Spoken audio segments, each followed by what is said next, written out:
그 북에 대한 이야기들을 드리려고 하는 겁니다. 행복한 평화, 너무 쉬운 통일, 남과 북 함께 살 수 있을까? 개성공단 이야기를 할 겁니다.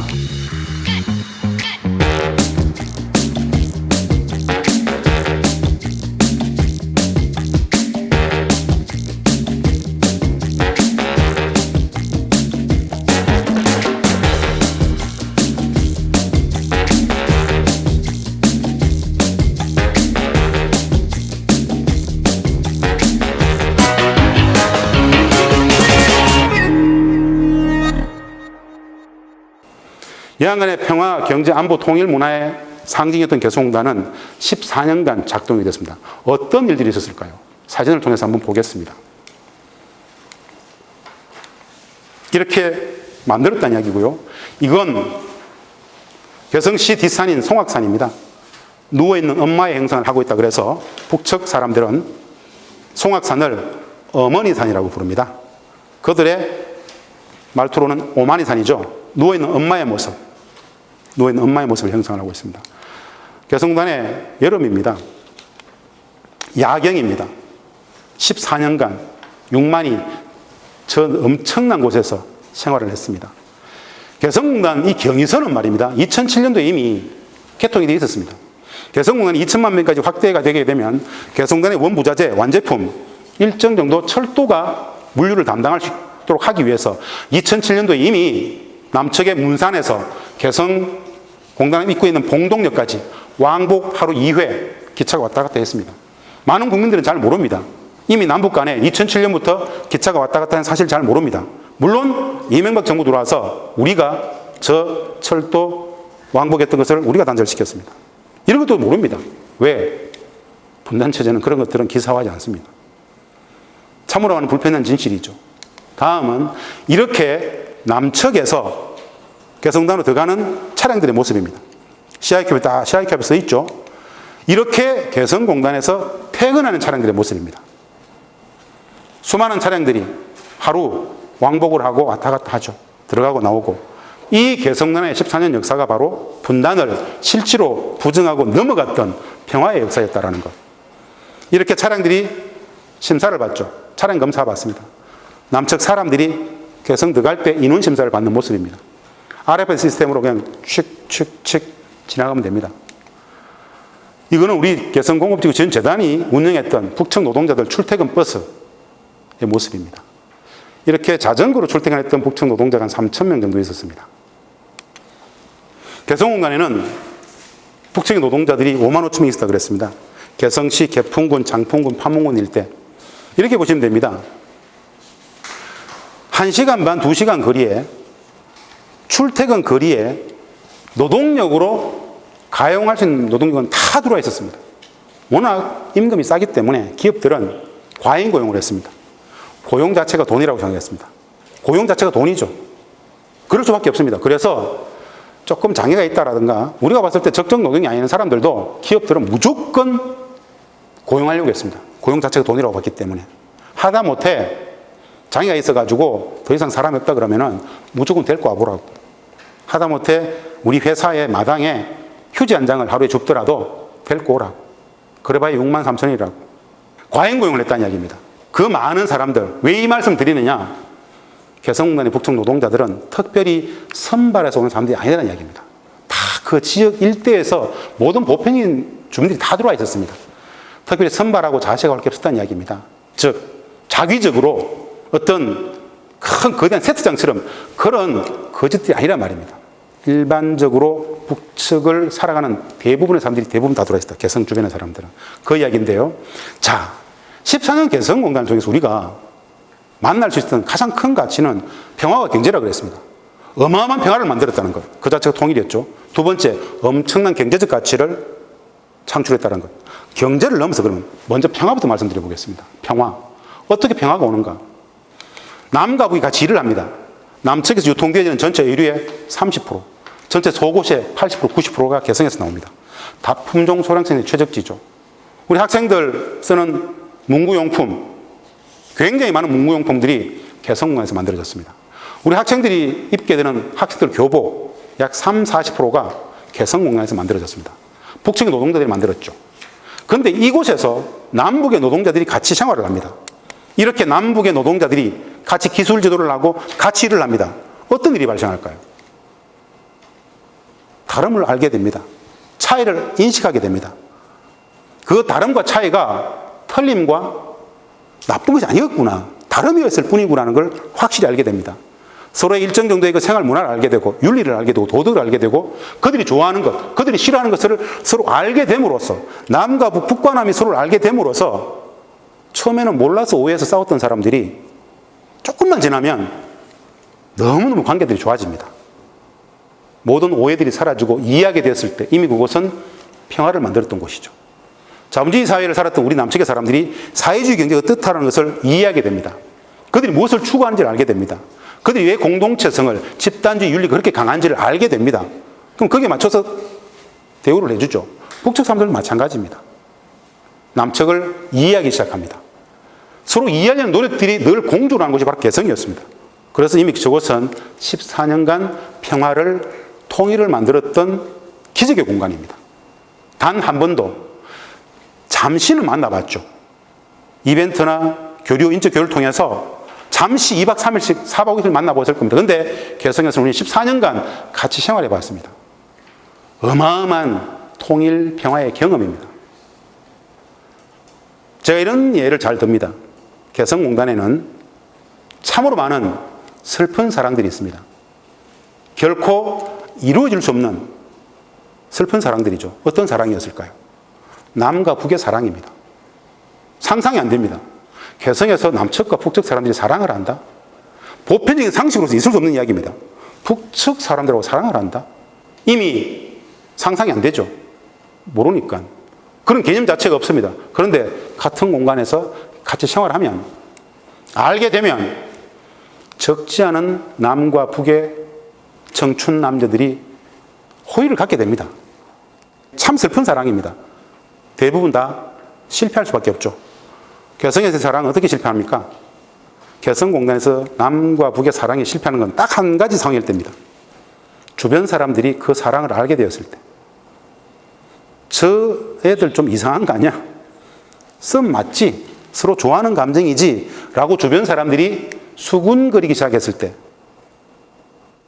갈라놓아야 됩니다. 놔두면 감당이 안 됩니다. 그래서 물리적으로 가릅니다. 남측 주재원이 토요일날 퇴근해서 월요일날 다시 개성 들어가려고 딱 들어올 때 남측 기관에서 못 들어가게 해버립니다. 출입을 불어넣어버립니다. 북측 여성은 어떻게 될까요? 북측 직원은 어떻게 될까요? 그 회사를 그만둡니다. 한 2개월 지나면 다른 데서 출근합니다. 이런 사랑이 너무 많습니다. 왜 제가 사랑의 감정을 얘기한 줄 아세요? 그곳은 어떤 곳이길래 남과 북의 상상할 수 없는 사랑까지 하게 될까? 보편적인 우리 상식과는 참 다른 곳이죠. 만나서 대화해 보면, 지내다 보면 사랑의 감정은 너무 자연스럽습니다. 사랑하게 되면 눈을 멀게 하죠. 국경 없는 사랑. 사랑하게 되면 탈북시키려고 합니다. 사랑하게 되면 수단과 방법을 가리지 않으려고 합니다. 근데 그 모든 것은 현재적인 남북 관계 속에서는 다 부르되어 있는 상황입니다. 그래서 떼어놓을 수밖에 없습니다. 사랑의 이야기를 한 것은 개성은 과연 어떤 곳이었을까? 이미 그들 사이에 평화는 와 있었다는 이야기입니다. 평화가 완벽했기 때문에 사랑의 감정까지 보편적 감정으로 갖게 되더라는 이야기입니다. 그런 개성공단이 2개, 3개가 되어버리면 종전평화협정 체결 없이도 남북은 이미 평화를 만든 겁니다. 그 정도로 어마어마했던 곳이다. 그 과정 속에서 이 사람들이 만나게 되는 다양한 다름들, 어떤 게 있을까요? 말도 달라요. 우리는 상호 간에 그럴 때 그런 호상 간에 그러죠. 우리는 당연히를 그들은 응당이라 그럽니다. 말투도 좀 달라요. 근데 개성에서의 말입니다. 한 1년만 지나면 남측 사람이 북측의 말을 쓰고 북측 사람이 남측의 말을 씁니다. 이 언어라는 것은, 단어라는 것은 사회적 약속이잖아요. 상대방에 대한 배려가 있습니다. 상대방이 좀 더 쉽게 이해할 수 있도록 북측의 언어를 써주고 북측 사람도 남측의 언어를 씁니다.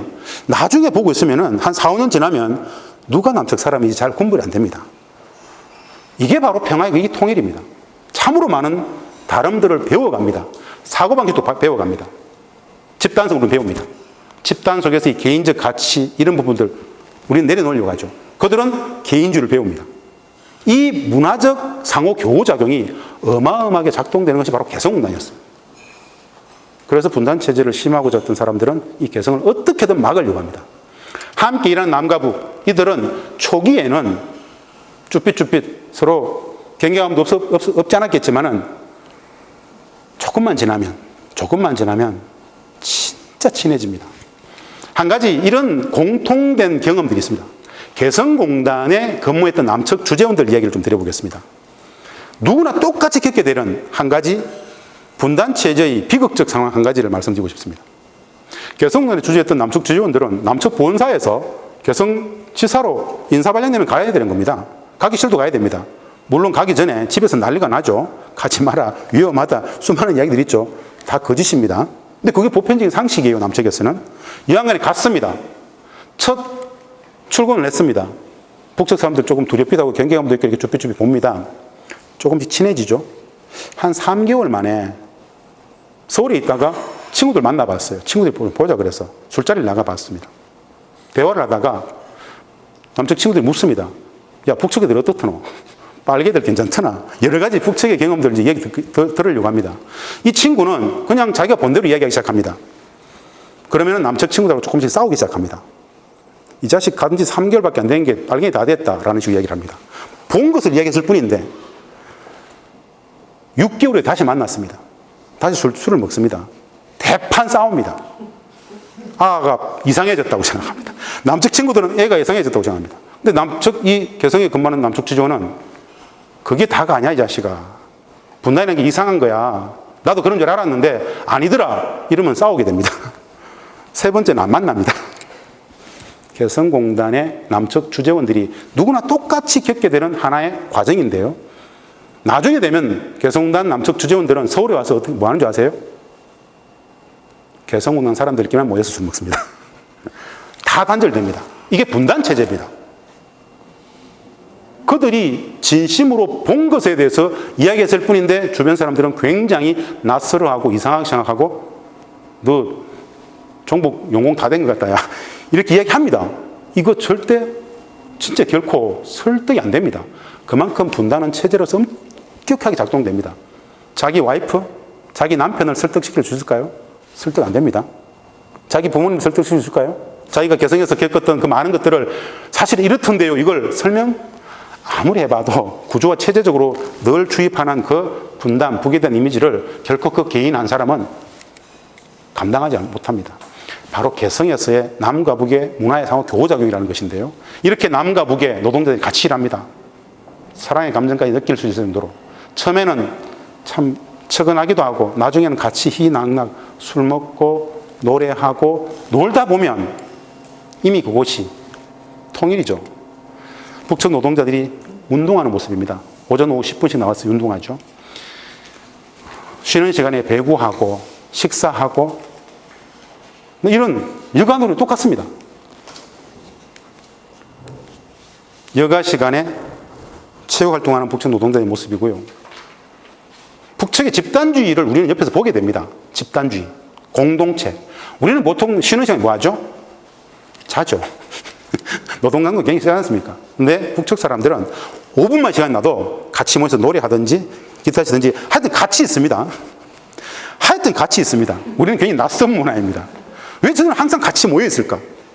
우리는 혼자가 편한데 방에 가서 잠시라도 10분이라도 자고 올 텐데 그들은 항상 같이 있습니다. 공동체성은 굉장히 그들이 굉장히 불안할 때가 있습니다. 그들이 굉장히 불안해할 때 있습니다. 조직, 집단으로부터 떨어져 있을 때 굉장히 불안해합니다. 조직은, 집단은 자기를 보호해주는 바람막이라고 생각합니다. 이게 하나의 가치 문화입니다. 이렇게 남과 북이 체육대회를 하고 공도 같이 차고 놉니다. 여기에 분단이 있었을까요? 이렇게 우리 일하고 같이 놀면서 정치 이야기했을까요?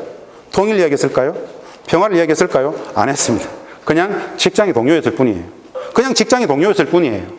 그런데 그 자체가 이미 평화와 통일을 만들었던 그 사례죠. 그 자체가. 같이 어울려서 이렇게 공을 찹니다. 남북이 섞여가지고 인이다, 아웃이다, 아니야, 인이라니까, 아웃이라니까 싸웁니다. 인과 아웃을 가지고 같이 싸울 수 있는 것들. 이게 바로 직장의 동료지 않습니까? 늘 이런 생활들 속에서 남과 북은 서로를 배웁니다. 아, 인, 아웃을 가지고 멱살잡이하는 것도 똑같구나. 의가 상하고 이런 거 다 똑같구나. 술 먹고 푸는 것도 똑같구나. 거의 개성에서 다름을 확인했지만 그 많은 다름들을 극복하는 과정은 똑같구나. 이래서 한민족이었구나. 한 동포였구나. 이것을 이론이 아닌 경험으로, 누구나 경험으로 체험할 수 있었던 게 바로 14년 개성공단의 통일 문화를 만들었던 순간이었습니다. 경이로운 것이죠. 통일, 평화, 정치 아무런 이야기 안 했는데도 이미 그들은 통일 문화를 만들고 있더라. 적대를 늘어놓고 직장 동료로 만났을 뿐인데 이미 그들은 자연스럽게 통일 문화를 만들고 있더라. 경이로운 곳이었다는 말씀을 드립니다. 늘 공차고 같이 했던 우리 북측의 제 부서에 있었던 직원들입니다. 여직원들. 함께 일합니다. 여기에 차별은 없습니다. 진짜 지구수란 정이 많은, 눈물도 많고 정도 많고, 우리하고 진짜 다른 거 몇 가지를 말씀드리면요. 첫 번째, 북측 사람들은 맞습니다. 정이 많습니다. 정이 진짜 많습니다. 쉽게 정을 줍니다. 그만큼 순수하다는 뜻입니다. 계산적 사고를 잘 하지 않습니다. 돈 중심적 사고를 거의 하지 않습니다. 사람과 사람만이 남습니다. 좋으면 좋다, 싫으면 싫다, 자기 주장이 명확합니다. 저는 이래서 부장선생님이 싫습니다. 저는 이래서 부장선생님이 좋습니다. 명확합니다. 깔끔하죠. 담백해요. 이런 캐릭터들이 비슷해요. 그 캐릭터들의 공통점, 계산적 사고방식을 거의 갖고 있지 않다는 것. 남의 눈치를 잘 보지 않습니다. 할 말은 꼭 해버립니다. 직설적이죠. 우리는 하고 싶은 말이 있더라도 두 번, 세 번 자고 고민하면서 어떻게 돌아올 것인가를 고민하면서 이야기를 하죠. 그런 트릭 이런 거 없습니다. 딱 명료하게 이야기합니다. 그런 관계들을 서로 배우게 되죠. 좋으면 좋다, 싫으면 싫다. 제가 자주 했던 실수였습니다. 늘 회의 중에 물어봅니다. 부장선생님 어떻게 생각하십니까? 우리는 늘 이렇게 이런 이야기를 합니다. 저는 뭐 좋다고 생각합니다. 많이들 쓰시는 이야기죠. 북측 사람들은 바로 반응합니다. 부장선생님, 좋으면 좋다, 싫으면 싫다. 좋다고는 왜 생각합니까? 이게 다름입니다. 우리는 뭐 많은 표현들을 이렇게 좀 어렵게 합니다. 두리뭉실하게 하죠. 북측 사람들은 그렇지 않습니다. 직설적으로 합니다. 그 직설적 이면에는 다른 거 없습니다. 딱 자기 감정 표현이 확실합니다. 우리는 사고해야 될 게 많죠. 계산적 사고부터 배려, 내가 뭘 원했을 때 제가 막 일을 하는데 와가지고 부장선생님 무엇을 도와드릴까요? 또 할 일이 뭡니까? 이렇게 묻습니다. 저는 이렇게 얘기합니다. 그래? 너는 이렇게 얘기하죠. 뭘 도와드릴까요? 또 무엇을 하면 좋겠습니까? 물었을 때 그래? 그럼 네 일 끝났으면 좀 쉬라 이렇게 얘기합니다. 실수한 겁니다. 그들에게는 네 일과 내 일이 없습니다. 다 우리의 일입니다. 이게 개인주의와 공동체주의의 다름입니다. 네 일과 내 일이 네 일 끝났으면 쉬우라는 것은 딱 이야기합니다. 부장선생님, 이 다 모두 우리의 일입니다. 그럴 때 한 방 맞은 것 같죠. 가치관의 다름이 참 크게 존재한다는 것을. 그거 일상적으로 생활하다 보면 서로 배우게 되고 그다음부터는 그런 실수를 하지 않습니다. 우리는 기브 앤 테이크 문화가 있습니다. 내가 하나 주면 하나 받는다는 것. 기본이죠. 이게 상례죠. 북측에서는 이런 관계를 굉장히 왜곡된 관계라고 그럽니다. 뭔가 도와준다 그러면 말입니다. 북측 사람들 뭔가 도와준다 그러면 어떠한 대가를 바라지 않는 도움입니다.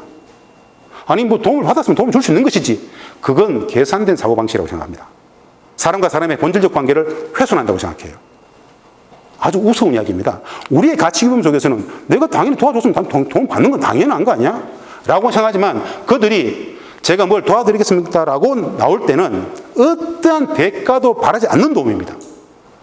그냥 도움을 받으면 되는데 내가 도움을 받았기 때문에 다음 날이나 그 다음 날 뭐라도 하나 해주려고 합니다. 굉장히 관계를 훼손시킨다고 봅니다. 이런 다름들을 개성에서 서로가 확인하고 만났던 과정. 아, 저들에게 도움이란 이런 거구나. 우리는 상호주의를 생각합니다. 주고받고. 물질적 관계 속에서의 상호주의 이런 것들은 내가 10을 받았으면 반드시 10을 줘야 되는 것이죠. 그런 계산적 행위는 사람과 사람의 본연의 관계를 왜곡한다고 주장할 때 저는 별로 할 말이 없습니다. 그것은 너네들 소위 말하는 너네들의 집단지의 공동체 속에서의 가치규범이고 남측에서의 가치규범은 좀 다르단다라고, 다름이 존재한다고 설명할 수밖에 없습니다. 이게 같을 수는 없지 않겠습니까? 그런 것들이 일상적으로 만났던 14년의 공간, 개성공단의 이야기입니다. 이렇게 남측 김태희 씨가 개성에 오셔가지고 패션쇼를 냈습니다. 북측 사람들은 패션쇼를 다 봤습니다. 그들도 패션쇼를 공부해서 평양에서 패션쇼를 했습니다. 문화의 상호 교호작용입니다. 북측 사람들 입장에서는 남측 사람들의 모습이 낯섭니다. 소위 말하는 남측의 패션 모델들의 형상은 평소에 잘 보지 못했던 형상들입니다. 얼굴도 요만하고 조망만 하고요. 미의 기준이 조금 다를 수 있습니다. 우리는 대한민국 최고의 여배우라고, 미모로서 최고로 평가받는다고 했을 때 그 사람들도 다 똑같이 정말 아름답다고 했을까요? 미의 기준이 조금 다를 수 있습니다. 그들의 미의 기준에서는 얼굴이 너무 작습니다, 이렇게 얘기합니다. 그들에게 미의 기준은 좀 다르구나. 소위 말하는, 이미 눈치채셨죠? 계란형에 뭐 있습니다. 그들이 이야기하는 소위 말하는 조선시대의 어떤 풍무, 여성이 있죠. 이런 것들 늘 이야기해요. 우리는 시대의 변화 속에서 이런 다른 데 존재하는 것도 가르쳐주죠. 그리고 뭐 염색 문화 같은 거, 그들은 최초에는 어마어마하게 경악스럽게 생각했습니다. 어떻게 염색을 할 수 있냐고. 3년 지나니까 그들도 연습 다 하더라고요. 이런 것들이 다름을 배우는 거였습니다. 브릿지 조금 넣는 것도 2003년, 4년에 남측 노동자들이 가끔씩 브릿지를 넣고 가는 사람이 있었습니다. 다들 보고 뭐 인간 취급 못 받았습니다. 3, 4년 지나니까 그들도 브릿지, 염색 하고 다니더라고요. 문화의 상호 교호작용이죠. 옳고 그름은 없었습니다. 이것들 또한 마찬가지로 개성에서 발견했던 남과 북의 문화들이 교호작용하면서 서로가 닮아가는 과정이었다는 것. 이런 14년의 경험이 결국 개성에서 평화를, 통일을 만들었다는 말씀을 드리고 싶은 겁니다.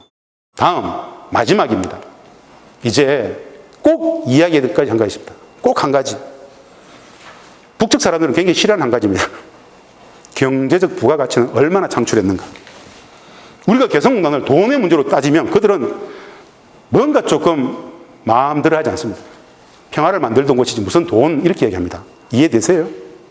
북측 노동자들은 개성에서 우리는 평화의 제품, 평화를 만듭니다. 이 상품은 평화의 상품입니다. 이 상품보다 더 큰 가치는 평화입니다라고 늘 이야기했었는데요.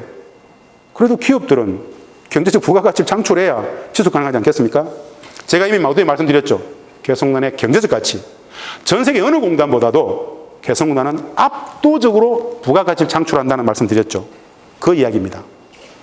개성공단의 경제적 가치라는 것은 말입니다. 첫 번째, 저임금 노동력이죠.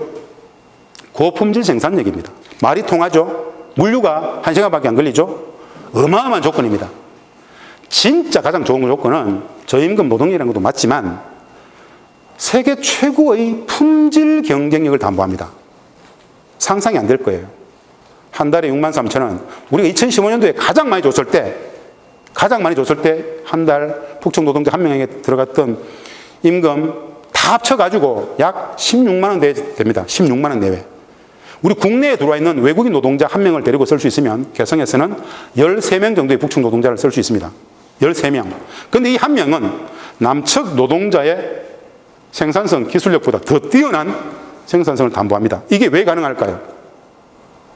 딱 한 가지 때문입니다. 북측 노동자들은 직장을 옮기지 않습니다. 이직률 0%에 가깝습니다. 15, 6만 원이면 세계 최고의 품질 경쟁력과 생산성을 담보하는 노동자 한 명을 쓸 수 있는 겁니다.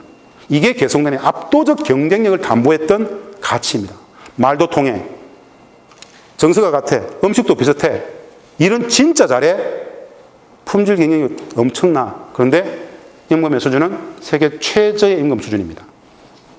아침에 원부자재를 싣고 들어갔던 차량이 어제 만들어 완제품을 갖고 나옵니다. 1시간 만에. 베트남 가면은 보통 3주 걸립니다. 원부자재 나와서 완제품 갖고 오는데 3주 걸립니다. 중국 말할 것 없겠죠. 이 개성공단이 그래서 우리 한국의 제조, 남측의 제조업 기업들한테는 압도적인 세계 최고의 경쟁력을 담보했던 공단이었다는 것. 어느 정도로 큰 돈을 벌었을까요? 한마디로 대한민국 전체 경제로 보면 이런 겁니다. 1을 투자하면 30을 가져옵니다. 1을 투자하면 30을 가져온다? GDP 기준으로. 최종 생산물의 최종 소비자가격 기준으로 GDP 기준 최소 30을 가져옵니다. 기업들은 기를 쓰고 들어가려고 합니다. 불법을 저지르더라도 그만큼 가장 큰 돈이 벌리기 때문에. 여기 그런 슬라이드 써놨죠. 개성공단, 대체공단은 전 세계 어디에도 없다. 개성공단하고 대체할 수 있는 공단은 없다는 이야기입니다.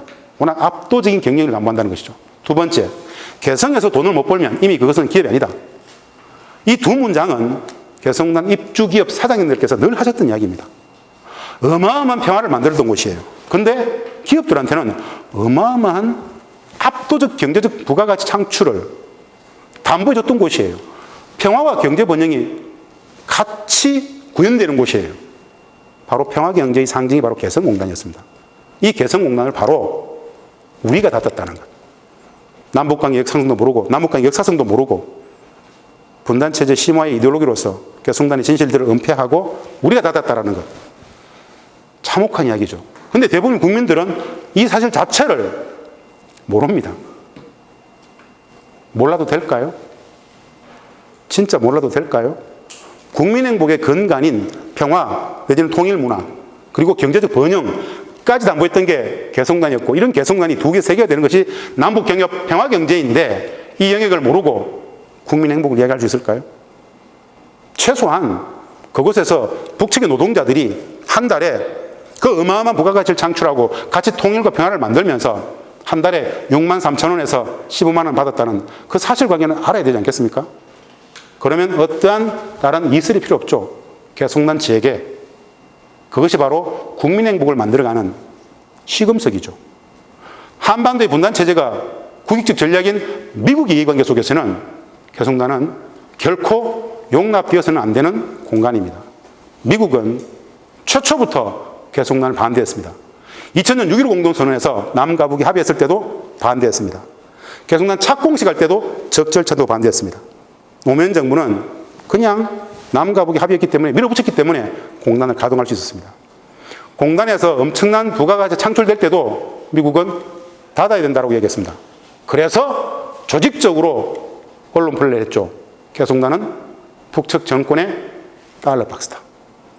달러박스란 말을 우리가 그렇게 많이 썼음에도 불구하고 그것이 미국의 이해관계, 미국의 논리였다는 것을 한 번도 생각해 본 적이 없습니다. 분단체제 유지 전략이 근간인 미국의 국익적 관점에서 개성공단 폐쇄가 그들이 국익이었어요. 이것이 이명박 박근혜 정부 때 실천되어서 결국 다 뛰게 되죠. 이 사실관계라도 국민들이 제대로 안다라면은 4년째 저렇게 재개되지 않고 방치되고 있는 매일매일이 정책 실패의 매일매일이다라고 생각하셔도 무방할 것 같습니다. 어느 정도 벌렸는가? 압도적 폭이 1대 30이라고 그랬죠. 10개의 개성공단 기업들을 평균 내봤습니다. 임가공단가 1억 원을 생산하는데 임가공단가입니다. GDP도 아니고 원청업체에 납품한 임가공단가 1억 원치 만드는데 북측에 전달된 현금은 570만 원밖에 안 됩니다. 임금, 사회보험료 다 포함해서 똑같은 조건에서 동대문시장에 사면 약 8,300만 원 들어갑니다. 동대문 비용의 15분의 1 비용입니다. 상상할 수 없죠. 그래서 개성공단의 경제적 가치를 타 지역하고는 비교하면 안 됩니다. 이 데이터는 베트남 나간 것보다 5배는 더 벌더라는 이야기입니다. 5배입니다. 1.5배도 엄청난데 5배를 더 번다?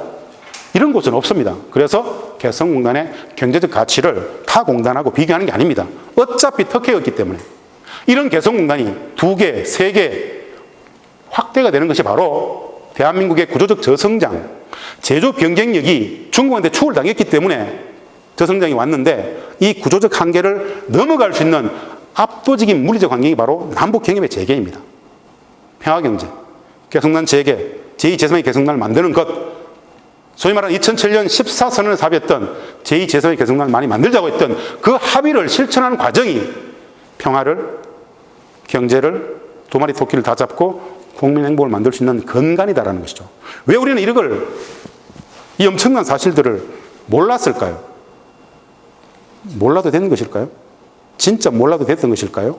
국민 행복을 우리의 무지 속에서 내팽개쳐두고 있지는 않았을까요? 그 사실관계, 바로 개성공단 평화경제 상징을 이야기합니다. 이 많은 사진들은 개성공단 중단 이후에 우리의 기업들이 동남아로 제3세계로 빠졌다가 그 많은 과정들을 설명합니다. 참혹한 이야기입니다. 남북경협이 재개된다라면 해외에 투자됐던 이 전체 비용의 10%만 남북 경협에 투자된다 하더라도 한국 경제는 질적으로 다른 완벽한 성장을 하게 됩니다. 지속 가능한 안정적인 무궁번영의 한 가지 물리적 환경이 있습니다. 분단 경제를 넘어서 평화 경제를 만드는 것, 남북 경협을 재개하는 것, 그 남북 경협에 투입되는 비용은 북측에 퍼주기가 아니고 압도적으로 한국 경제가 엄청나게 번영할 수 있는 물적 토대로 작동되더라는 것들, 이런 사실관계들을 우리가 제대로 이해한다면 개성공단 재개를 이렇게 방치하고 두지는 않을 것이라고 말씀을 드리고 싶습니다. 한국 제조업 위기를 넘어갈 수 있다는 이야기고요. 공단 재개 시의 경제적 효과인데 어마어마합니다. 한마디로 이 개성공단의 가치를 독일 통일의 주역 에곤 바르가 했던 평가를 가지고 저는 강의를 마무리하려고 합니다. 우리는 빌리 브란트의 동방정책을 기억합니다. 독일 통일을 만들었던 어마어마한 정책이죠. 이 빌리 브란트의 동방정책을 만들었던 사람이 바로 이 에곤 바르라는 책사였습니다. 이 에곤 바르는 2005년도에 개성공단을 이렇게 평가했습니다. 나도 독일 통일 방안을 설계 입안했지만 개성공단 같은 방식은 상상조차 못했다. 참으로 대단하다. 한국의 통일 정책 다른 거 필요 없다. 개성공단 방식을 따라가라. 제2, 제3의 개성공단을 만들다 보면 이미 평화가 와 있고 경제 번영도 담아들 것이다. 한국형 통일 모델은 개성공단 방식이라고 그랬습니다. 그들도 동서독도 인적 교류, 사문화 교류 이거밖에 못했습니다. 경협은 상상도 못했습니다. 그런데 우리는 남북 경협을 할 생각을 했고 직접 실천도 했었고 14년간 해봤습니다. 어마어마하죠. 독일 통일의 주역 에곤 바르가 이야기했던 개성공단은 남북 경협의 상징, 평화경제의 상징이었습니다. 평화경제를 하다 보면 평화도 통일도 경제 번영도 다 담보할 것이다. 당신들은 이미 통일을 한 것과 진배 없다. 제2, 제3의 경쟁을 만들어라 라고 충고했던 모습입니다. 그런데 우리는 독일 통일의 주역 에곤 바르가 하는 이 주장을 국민들은 모릅니다. 공단의 가치를 모릅니다. 개성공단의 가치를 온전히 제대로 아는 것에서부터 평화와 경제 번영은 함께 담보된다고 생각합니다. 동북아를 사진으로 한번 그림으로 한번 그려봤습니다. 거꾸로 된 동북아를 봅니다. 한반도의 평화 경제는 말입니다. 동북아에 있어서 미일 중러 패권 국가의 중심에 이 한반도가 있습니다. 한반도가 우리가 약소국가인 것은 남과 북이 분단되어져 있기 때문에 약소국가입니다. 남과 북이 평화 경제를 통해서 개성공단이 다시 재개되고 남과 북이 손을 맞잡는 순간 이미 중국도 일본도 러시아도 미국도 함부로 할 수 없는 어마어마한 중견국가입니다. 동북아시아의 정중심에 바로 이 한반도가 있습니다. 지정의 정중심에 그리스 로마가 있는 것처럼 동북아의 정중심에 한반도가 있습니다. 정치 지리학, 즉 분단 정치 질서, 지정학의 감옥을 지리경제학의 바다로 만들 수 있는 것, 분단 경제를 평화 경제로 만들어가는 것, 남과 북의 화해, 협력, 개성공단 재개, 금강산 관광 재개로부터 시작된다는 말씀을 드리면서 제 긴 강의 이것으로 마치겠습니다. 고맙습니다. 감사합니다.